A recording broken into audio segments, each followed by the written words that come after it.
बिस्मिल्लाहिर्रहमानिर्रहीम अस्सलाम वालेकुम स्टूडेंट्स। प्रॉब्लम नंबर 36 हम लोग सॉल्व कर रहे हैं। Integration cos x dot natural log sin x divided by sin x dx।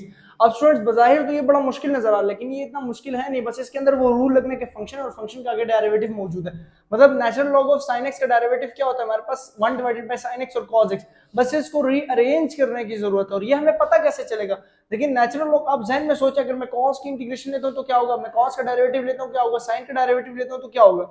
तो यही चीज हम लोगों ने देखनी है कि अगर मैं u को लेट करता हूँ natural log of sin x, for example मैं u को लेट करूँ और मैं इसका डेरिवेटिव लेता हूँ, तो मेरे पास इसका derivative 1 divided bye sin x, मतलब इसके एंगल का नेचुरल log ऑफ x का डेरिवेटिव होता है नेचुरल 1 डिवाइडेड बाय x, और x का डेरिवेटिव 1, तो ये हमारे पास इसका डेरिवेटिव होता है। तो इसी तरह 1 डिवाइडेड बाय sin x और x sin x का डेरिवेटिव होता है cos x। ठीक हो गया।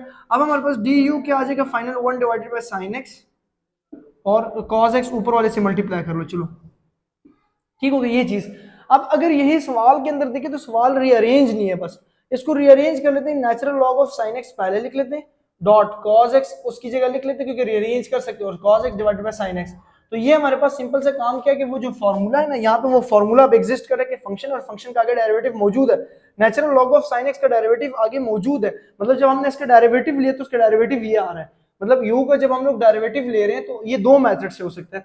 पहला मेथड तो ये है कि भाई जान, ये हमें पता चल गया कि फंक्शन है, ठीक है, हमें ये पता चल गया कि फंक्शन है, ठीक है, और फंक्शन का आगे डेरिवेटिव मौजूद है, और इसके फंक्शन की पावर में अब हम लोगों ने जस्ट एक ऐड कर देना है और उस पावर को नीचे लिख लेना प्लस सी। ठीक हो गया। एक तो ये है कि हम मेथड से, और दूसरा ये है कि हम लेट कर लेते हैं।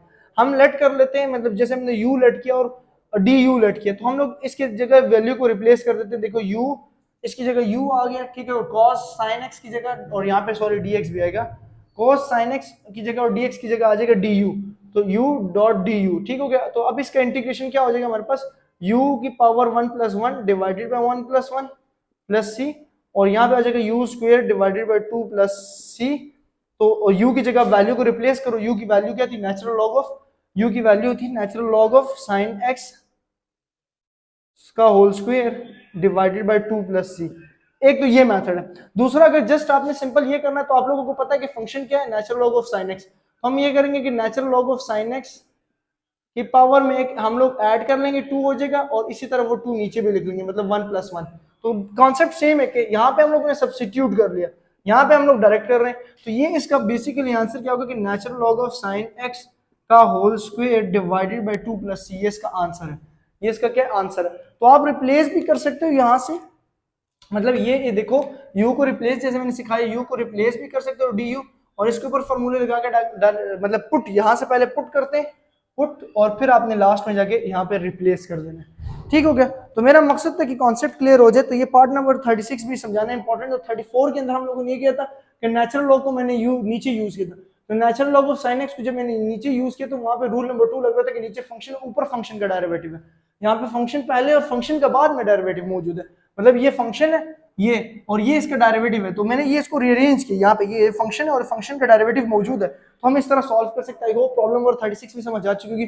प्रॉब्लम नंबर 37 की तरफ आते हैं, और 37 थोड़ा सा लेंथी है, उसको समझते हैं।